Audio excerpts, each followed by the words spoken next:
Hey folks, welcome back to another edition of Somewhere Downrange. Just a little short one here for you. Some of you might have been a little curious about the remedial action I might have taken on that Panzer EGX 500 shotgun that I was having the issue with on it not being able to shoot slugs reliably. And I took what I thought was probably the most prudent course of remedial action, and I don't own it anymore.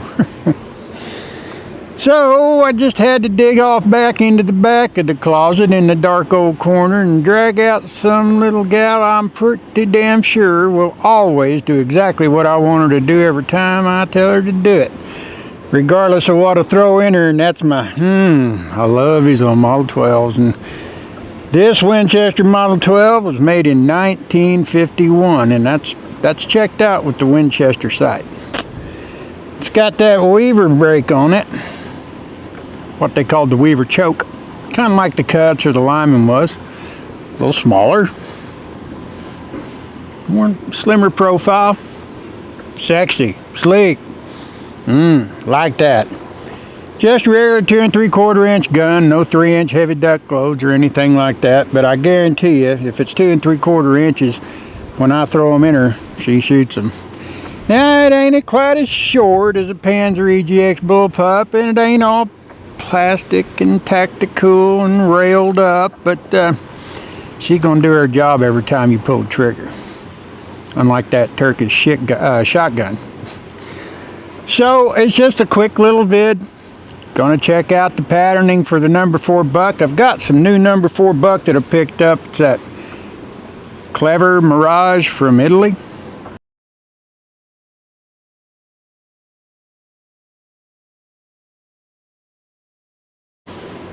It appears to be some pretty good stuff. It ran pretty good out of the Panzer, and I'm going to see how it does out of this little unit. And you always want to try that stuff. She does great with the Federal number 4s, but I don't know how it's going to do with that. So we're going to give them a try real quick, see how she does, see how she patterns with them. And that's the improved cylinder choke that's on the end of that. So she ought to pattern pretty nice. She ought to be just as tight as that Panzer was with the cylinder bore. Anyway, we're going to find out. So without further ado, let's get her stoked up, turn that camera around, get her pinned in on the target, and see what kind of success and efficacy we are going to have. And then I'll take her home, give her a good cleaning like I always do, shine her up, pretty her up, load her up, put her in her place of honor. Stand by, folks. All right, folks. Let's put a little number 4 buck love up there in that target and see what kind of efficiency we get. Stand by. Oh, I bet that would have hurt. Woo! Man, let's check that out.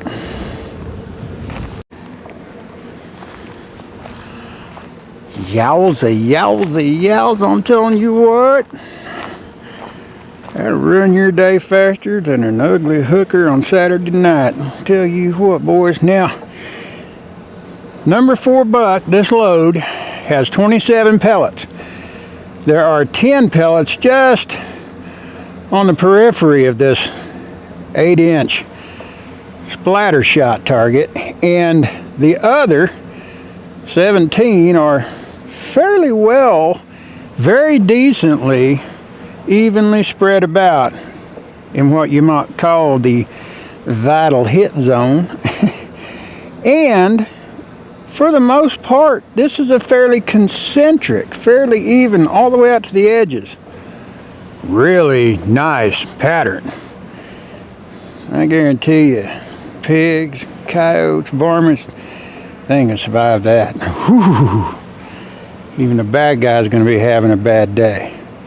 All right, let's go ahead and throw something else in there and see what kind of results we get. Stand by. All right, So now some of you is wondering, well, Brad, what if I ain't got number 4 buck? What if I only got some like heavy field loads, some 7.5s for heavy dove or something? What kind of action and efficacy are we going to get with that? Well, let's find out, shall we? Stand by.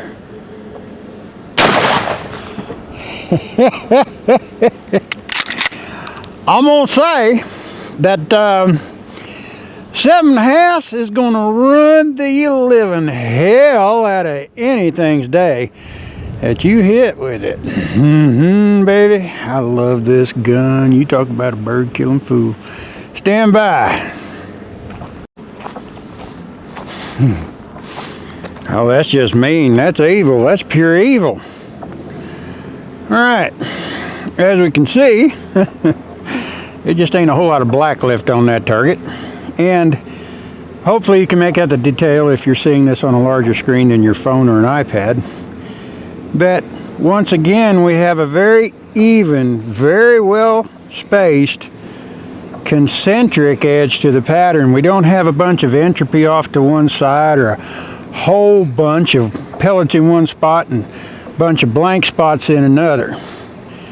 That spot right there is about the biggest blank spot you're going to find. It ain't more than a couple inches long and 3/4 of an inch wide, maybe 1.5 inches on the length. Let me tell you something.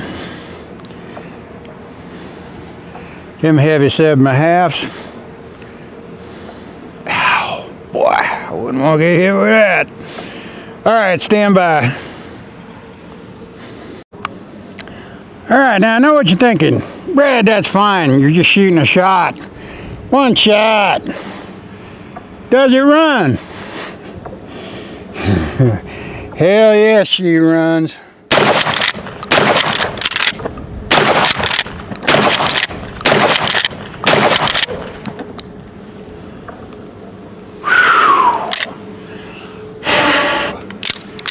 Like a top. Stand by.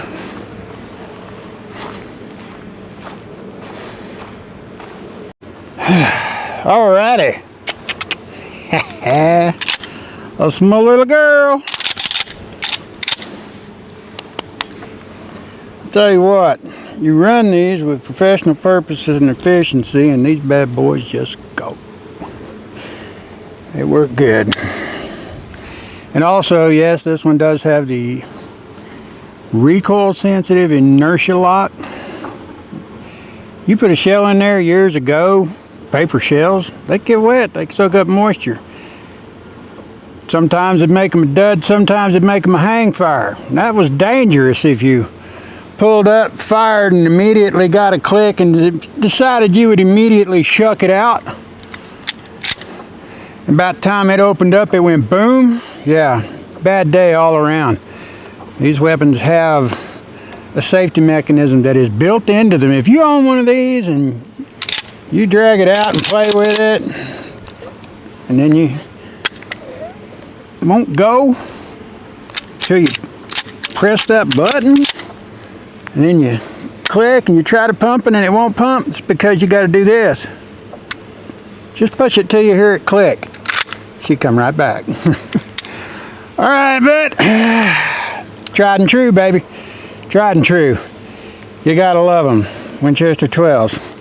Anyway, like I said, tried to keep it short, sweet, and simple. Kind of like my girlfriends. Hope you guys had fun. Glad you got to come see me. Hope you had a good Veterans Day. I did as well. And I'll be looking forward to seeing you guys somewhere soon downrange during deer season. See you later. Bye.